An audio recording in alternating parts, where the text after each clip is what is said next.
आज हम एक्सप्लेन करेंगे द केरला स्टोरी 2 जो 2026 में रिलीज हुई है। यह 3 लड़कियों की स्टोरी है। मूवी के स्टार्टिंग में दिखाते हैं कि सुबह सुबह पुलिस की एक टीम तेजी से एक घर की तरफ बढ़ती है। दरवाजा तोड़कर जब वे अंदर घुसते हैं तो वहां का नजारा देखकर सन्न रह जाते हैं। कमरे में एक लड़की की लाश लटकी होती है, सर का मुंडन करके फांसी लगाई गई थी। दूसरे सीन में ग्वालियर में एक लड़की जिसकी काफी चोटें होती है किसी छत पर जाकर वहां से कूद जाती है। उसके बाद जोधपुर का सीन दिखाते हैं जहाँ एक आदमी सुबह सुबह वॉक कर रहा होता है, उसका कुत्ता खोदकर एक लाश दिखाता है। उसके बाद हम केरल की कुच्ची के अंदर सुरेखा नाम की लड़की को देखते हैं। सुरेखा के माता पिता उसको बहुत प्यार करते थे, सुरेखा भी उनके साथ बहुत खुश थी। सुरेखा और उसके पापा काफी लिबरल सोच के होते हैं, लेकिन उसकी माँ बहुत धार्मिक है। सुरेखा बिना सोचे समझे कोई भी परंपरा नहीं मानती, वह हर चीज पर सवाल उठाती है। उसके बाद नेहा को दिखाते हैं जो एक एथलीट है जिसका सपना है जेवलिंग में गोल्ड मेडल लाने का। उसके पापा ही उसके कोच हैं और चाहते हैं कि वह नेशनल लेवल पर खेले।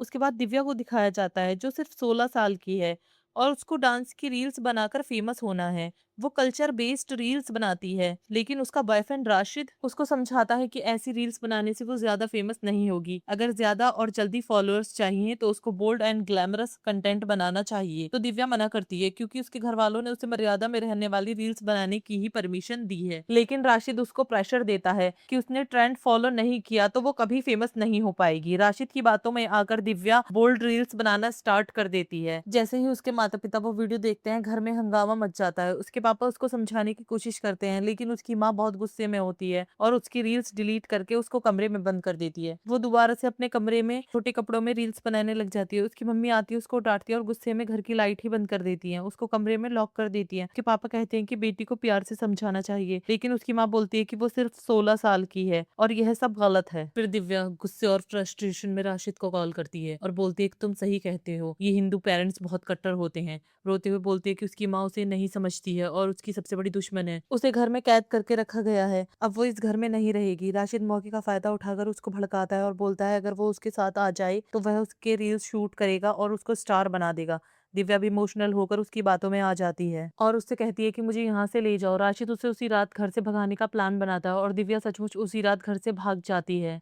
उसके बाद एथलीट गर्ल नेहा की लाइफ का ट्विस्ट दिखाते हैं कि वो राजू नाम के लड़के से प्यार करती है। राजू उससे शादी करना चाहता है, पर नेहा साफ बोल देती है कि जब तक वो नेशनल लेवल पर नहीं खेलती वो शादी के बारे में सोच भी नहीं सकती। राजू उसको यकीन दिलाता है कि वो उसके सपनों की चिंता करता है और बेस्ट कोच से उसकी ट्रेनिंग करवाएगा। यहाँ तक कि एक कोच प्रसन्ना सर की फोटो दिखाता है। मिडिल क्लास से बिलोंग करने वाली नेहा उससे इम्प्रेस हो जाती है। उसको लगता है राजू उससे बहुत प्यार करता है। राजू उससे कहता है हम शादी कर लेते हैं, बाद में हम घर वालों को बताएंगे ताकि उनको मानना ही पड़ेगा। नेहा उसकी बात मान लेती है और मंदिर में उससे शादी कर लेती है। वो शादी से बहुत खुश भी होती है, पर उसको घबराहट भी होती है घर में वो कैसे बताएगी। तभी उसकी मम्मी का फोन आता है कि तू घर आ जा, तुझे देखने के लिए लड़के वाले आने वाले हैं। वो घर आ जाती है, उसको देखने लड़के वाले आए हुए थे। वो अपनी मम्मी से कहती है कि शादी की जल्दी क्यों है, अभी तो मुझे नेशनल खेलना है।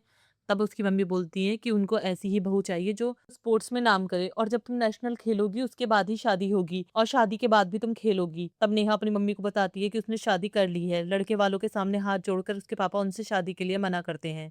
गुस्से में उसके पापा उसे अपनाने से मना कर देते हैं। आखिरकार नेहा को घर छोड़कर जाना पड़ता है। जाते वक्त उसकी माँ उसको कुछ पैसे देती है ताकि आगे की जिंदगी में उसके कुछ काम आ सके। फिर उसकी माँ रोते रोते उसको विदा करती है। घर से निकलने के बाद नेहा राजू के साथ चली जाती है। अब सुरेखा को दिखाया जाता है जो सलीम नाम के एक पत्रकार से प्यार करती है। सुरेखा उससे बोलती है कि तुमको मुझ में सबसे ज्यादा क्या पसंद है। सलीम बोलता है तुम्हारे बाल मुझे बहुत पसंद है, इन्हें कभी काटना मत। सलीम सुरेखा से बोलता है कि मैं तुम्हारे साथ अपनी पूरी जिंदगी बिताना चाहता हूँ। तब सुरेखा बोलती है कि एक प्रॉब्लम है, तुम्हारी वाइफ सामिया। सलीम उससे बोलता है कि मैं उसको डिवोर्स देने वाला हूँ। सुरेखा उससे बोलती है कि मैं कभी कन्वर्ट नहीं होंगी। तो सलीम बोलता है कि मैं इन सब चीजों में बिलीव नहीं करता हूँ। सलीम उससे लिव इन में रहने को बोलता है। सुरेखा मान जाती है और अपने घर पर बताती है, तो उसके पापा साफ मना कर देते हैं। वो नहीं चाहते थे कि सुरेखा सलीम के साथ रिश्ते में रहे। सुरेखा गुस्सा हो जाती है क्योंकि उसके पापा ने हमेशा सिखाया था कि रिश्तों में जात पात या फर्क नहीं देखना चाहिए, लेकिन सलीम दूसरे धर्म का है तो खुद ही विरोध कर रहे हैं। लेकिन सुरेखा अपने फैसले पर अड़ी रहती है। उसे सलीम पर पूरा भरोसा है। वो कहती है सलीम उससे सच्चा प्यार करता है, उसने पहले ही साफ साफ बोल दिया है कि वो कभी धर्म परिवर्तन नहीं करेगी और सलीम को उससे कोई फर्क नहीं पड़ता। उसके पापा बोलते हैं शादी होगी तो,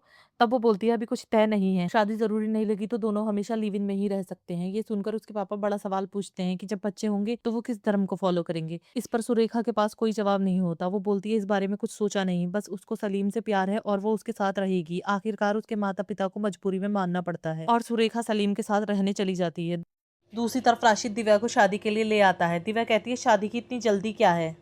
राशिद कहता है अगर उसके घर वाले पुलिस लेकर आ गए तो किस हक से उसे अपने साथ रखेगा, इसलिए शादी जरूरी है। दिव्या उसकी बातों में इमोशनल होकर शादी कर लेती है। दूसरी तरफ जब दिव्या घर पर नहीं मिलती तो उसके माता पिता पागलों की तरह उसे ढूंढते हैं, उसको बार बार फोन करते हैं। राशिद फोन उठाने को मना कर देता है। अब दिव्या राशिद के घर पहुंचती है तो वहां का माहौल बहुत अजीब होता है। राशिद के पिता साफ कह देते हैं अगर यहाँ इज्जत चाहिए तो उनके धर्म के नियम मानने होंगे। और राशिद की माँ कहती है कि इस तरह का डांस और बोल्ड वीडियो यहाँ बिल्कुल अलाउ नहीं है। यहीं से दिव्या की नई जिंदगी का असली चेहरा सामने आने लगता है। राशिद के घर वालों की बातें सुनकर दिव्या हैरान रह जाती है, लेकिन राशिद उसे समझाकर कमरे में ले जाता है। उधर दिव्या के माता पिता उसे कॉल कर रहे होते हैं। दिव्या फोन उठाने वाली होती है तो राशिद उसे रोक देता है और उसका सिम कार्ड निकाल देता है ताकि उसके घर वाले कॉल ना कर पाए। दिव्या जब उससे पूछती है कि उसकी माँ ने ऐसा क्यों कहा तो राशिद उससे असली बात बताता है कि अगर यहाँ इज्जत से रहना है तो उसके धर्म में कन्वर्ट होना होगा, उसके बाद जो उसका मन करे वो सब कर सकती है। प्यार और भरोसेमंदी दिव्या इसके लिए भी मान जाती है और धर्म परिवर्तन कर लेती है। दिव्या का नाम बदलकर आलिया रख दिया जाता है। कुछ समय बाद दिव्या के माता पिता को पता चल जाता है कि वो कहाँ है, तो वो पुलिस के साथ उसे लेने पहुंचते हैं, लेकिन दिव्या साफ कह देती है कि शादी उसने अपनी मर्जी से की है और वो राशिद के साथ ही रहना चाहती है। राशिद दिव्या का आई कार्ड दिखाता है जिसमें उसकी एज 18 से ज्यादा की होती है। उसके पिता भी उसका बर्थ सर्टिफिकेट दिखाते हैं जिसमें दिव्या की एज 16 साल की होती है। तो पुलिस वाले बोलते हैं कि इसकी इन्वेस्टिगेशन होगी, तब तक दिव्या राशिद के साथ ही रहेगी क्योंकि वो उसके साथ रहना चाहती है।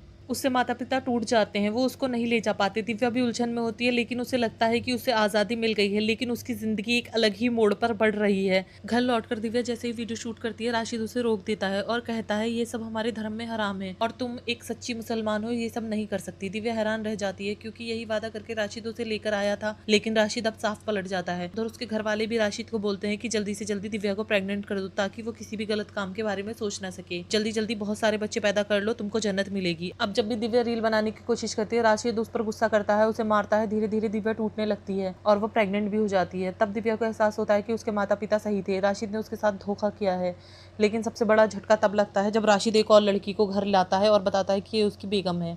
दिव्या समझ जाती है कि जैसे उसे झूठे वादों में फंसाया गया है वैसे ही उस लड़की को फंसाया गया है। अब दूसरी तरफ नेहा की जिंदगी में तूफान आता है। वो राजू के साथ खुश थी, लेकिन कुछ समय से राजू का बर्ताव बदल जाता है। ना वो खाना खाता है, ना ठीक से बात करता है। बार बार पूछने पर वो बताता है उसका असली नाम राजू नहीं है, मोहम्मद फैजान है। नेहा बहुत गुस्सा करती है, बोलती है मुझे धोखा दिया। तो राजू बोलता है कि तुमसे मोहब्बत हो गई थी, जो सजा देनी है दे दो। तुम्हारी मोहब्बत के आगे मजहब ईमान सब छोटा लगता था। हमारे यहाँ मूर्ति पूजा गुनाह है, फिर भी तुम्हारे लिए सब किया। नेहा बोलती है सब झूठ है, इसलिए फैमिली से नहीं मिलवाया। राजू बोलता है हमारे यहाँ कन्वर्ट हुए बिना निकाह नहीं कर सकते। तुम अब भी हिंदू हो, कैसे ले जाता घर पर तुम्हारे लिए सब छोड़ दिया, ग्वालियर छोड़कर आगरा आ गया। अब जो सजा तुम देना चाहो दे दो, पर मैं तुम्हारे बिना नहीं जी सकता। यह बोलकर वो खुद को चाटे मारने लग जाता है। नेहा उसे रोकती है। सुबह वो अपने घर पर रोते हुए अपनी मम्मी को कॉल भी करती है। उसको फोन पर रोता देखकर उसकी मम्मी नेहा के पापा से बात करने के लिए बोलती हैं, पर वो दुखी थे। बेटी ने जो किया उस पर वो बात करने से मना कर देते हैं, तो नेहा फोन काट देती है। यहीं से नेहा की जिंदगी पूरी तरह बदल जाती है। वो राजू की बातों में आकर अपना धर्म परिवर्तन कर लेती है। उसका नाम नफीसा रखा जाता है।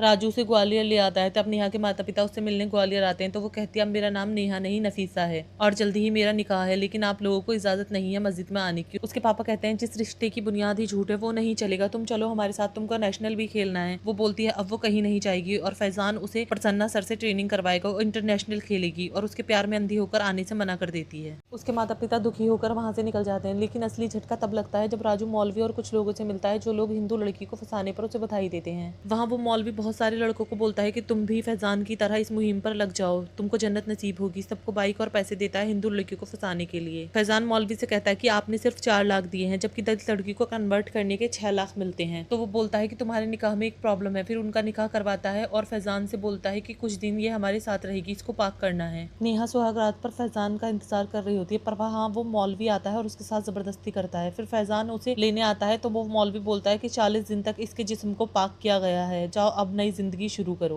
घर आकर नेहा को कमरे में बंद कर दिया जाता है। अब कहानी मुड़ती है सलीम की तरफ। वो पेशे से जर्नलिस्ट है, लेकिन उसकी सोच बहुत खतरनाक है। उसका मकसद ज्यादा से ज्यादा हिंदू लड़कियों को अपने धर्म में कन्वर्ट करना है ताकि उनकी संख्या बढ़े और हिंदुस्तान में सरिया कानून लागू हो। एक भी लड़की हिंदू ना रहे, सब मुस्लिम हो जाए और बच्चा पैदा करें। सलीम एक दिन अपनी पहली वाइफ को भी उसी घर में ले आता है। ये देखकर सुरेखा भड़क जाती है और साफ कहती है वो इस औरत के साथ नहीं रहेगी। सलीम बहाना बनाता है कि वो उसको तलाक देना चाहता है, लेकिन उसके पास महर के पैसे नहीं हैं।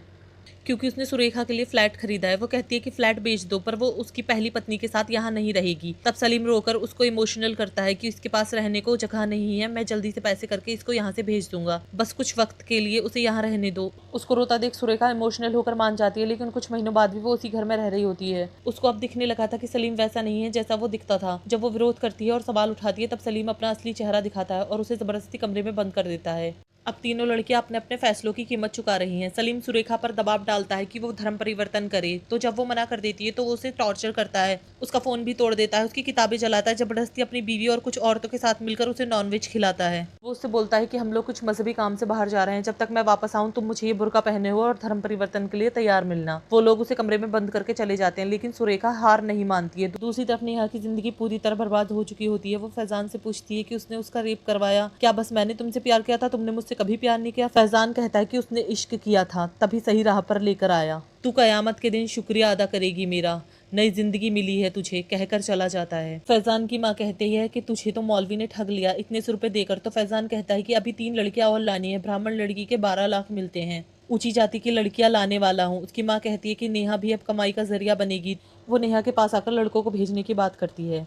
सुनकर नेहा उसके मुंह पर थूक देती है। वो अंदर तक टूट जाती है। इसके बाद उसके साथ लगातार शोषण होता है, यहाँ तक कि फैजान और उसका भाई भी उसे नहीं छोड़ते। नेहा एक जिंदा लाश में बदल जाती है। उधर दिव्या जो एक बेटे की माँ बन चुकी है, राशिद की दूसरी बीवी फातिमा आकर उससे कहती है अपना बच्चा भी नहीं संभाला जाता तुमसे। सही बोलता है राशिद, इश्क किसी और से, निकाह किसी और से और बच्चा किसी और का। दिव्या फातिमा को बताती है कि उसने सिर्फ राशिद से प्यार किया। वो ऑनलाइन 6 महीने उसके पीछे पड़ा रहा, तब जाकर उनकी बात हुई थी। उसकी जिंदगी में राशिद के अलावा कभी कोई और नहीं आया। दिव्या बोलती है सब झूठ है, जैसे मुझे फंसाया वैसे ही तुझे फंसाया जा रहा है। दिव्या पूछती है क्या फातिमा से पहले भी तेरा कुछ नाम था? तब फातिमा बताती है उसका नाम स्नेहा था। दिव्या समझ जाती है कि क्या चल रहा है। वो स्नेहा से कहती है यहाँ से भाग जा आजादी छीनने से पहले, वरना तू भी मेरी तरह फंसेगी। उन दोनों की दोस्ती हो जाती है। स्नेहा दिव्या को अपना फोन देती है अपने माता पिता को कॉल करने के लिए। वो कॉल करती है और घर वालों को बताती है कि उससे बहुत बड़ी गलती हुई है, उसे बचा लो। तब उसके पिता कहते हैं कि तुम एक वीडियो बनाओ और उसमें सब कुछ बताओ, उसके बाद हम तुम्हें लेने आते हैं। वो वीडियो बनाती है, लेकिन राशिद को इसकी भनक लग जाती है। वो बुरी तरह दिव्या को पीटता है और दीवार में धक्का देता है। उसके सर में चोट लगती है और वो मर जाती है। अब कहानी खौफनाक मोड़ लेती है। राशिद स्नेहा से कहता है कि उसकी बॉडी के टुकड़े करने में उसकी मदद करे, वरना उसका भी यही हाल होगा। राशिद दिव्या के शव के टुकड़े करके बोरी में भरकर अपने घर वालों के साथ मिलकर उसे कहीं पर दफना आता है। उधर दिव्या के माता पिता मदद के लिए अपनी कम्युनिटी के लोगों के पास जाते हैं, लेकिन कुछ लोग दिव्या को ही दोष देने लगते हैं। बोलते हैं बोल्ड रील्स बनाती थी तभी उसके साथ ऐसा हुआ। वहाँ मौजूद एक लड़की सवाल उठाती है, अगर कोई लड़की डांस वीडियो बनाती है तो क्या उसके साथ अत्याचार होना सही है? क्यों हमेशा कपड़ों और लड़की को दोष दिया जाता है, अपराधी को क्यों नहीं? इस बात से लोगों की सोच बदलने लगती है। धीरे धीरे सब दिव्या के लिए आवाज उठाते हैं। दूसरी तरफ सुरेखा को अपनी गलती का एहसास होता है। उसे समझ आता है कि उसे अपने माता पिता की बात सुननी चाहिए थी। वो बहुत सारी चिट्ठियां लिखती है, उसमें सब बताती है जो जो उसके साथ हुआ और बुर्का जला देती है। अपने बाल शेव करती है, क्योंकि सलीम ने कहा था अपने बाल कभी मत काटना, मुझे बहुत पसंद है, और दुपट्टे से फांसी लगा लेती है। और इधर फैजान का भाई नेहा के साथ गलत करता है और ताला लगाना भूल जाता है। नेहा मौका देखकर निकल जाती है, छत से कूदकर सीधे पुलिस स्टेशन पहुंचती है। वो सब कुछ बताती है पुलिस को। पुलिस तुरंत एक्शन लेती है और फैजान, उसकी माँ, उसके भाई और उसके पूरे गैंग को गिरफ्तार कर लेती है। दूसरी तरफ सुरेखा की बॉडी भी मिल जाती है। उसके माता पिता को बुलाया जाता है और सलीम को भी गिरफ्तार कर लिया जाता है। दिव्या की बॉडी भी मिल जाती है। राशिद के घर वालों को भी गिरफ्तार किया जाता है। उनके घरों पर बुलडोजर चलाए जाते हैं। तीनों लड़कियों की हालत देखकर उनके परिवार पूरी तरह टूट जाते हैं। कुछ समय बाद कहानी थोड़ा आगे बढ़ती है। दिव्या के माता पिता उसके बेटे को अपने पास रख लेते हैं और उसका नाम दिव्यांश रखते हैं, ताकि दिव्या की यादें हमेशा जिंदा रहें। स्नेहा को भी उनके साथ दिखाते हैं। नेहा भी अपने माता पिता के साथ अपनी जिंदगी फिर से ठीक करने की कोशिश करती है। टूटी हुई होने के बावजूद वो फिर से अपने जेवलिन के सपने को पूरा करने की कोशिश शुरू करती है, इस बार पहले से भी ज्यादा मजबूत बनकर। लेकिन सुरेखा के माता पिता के पास अब सिर्फ उसकी यादें ही बची हैं। वो उसकी चिट्ठियां पढ़ते हैं जिसमें उसने लिखा था वो दोबारा भी जन्म लेगी तो फिर से एक हिंदू बनकर ही जन्म लेगी। और इस दर्द भरे सीन के साथ मूवी खत्म हो जाती है।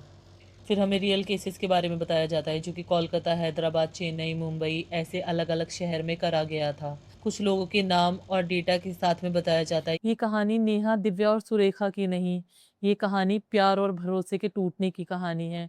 उन फैसलों की कहानी है जिसने उनकी जिंदगी पूरी तरह बदल दी, और उस हिम्मत की कहानी है जिसने उन लोगों का असली चेहरा पूरी दुनिया के सामने बेनकाब किया।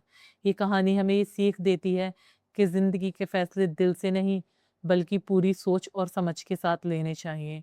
अगर आपको ये वीडियो पसंद आया हो तो वीडियो को लाइक करें, और ऐसी ही और मूवीज़ के लिए चैनल को सब्सक्राइब करना ना भूलें।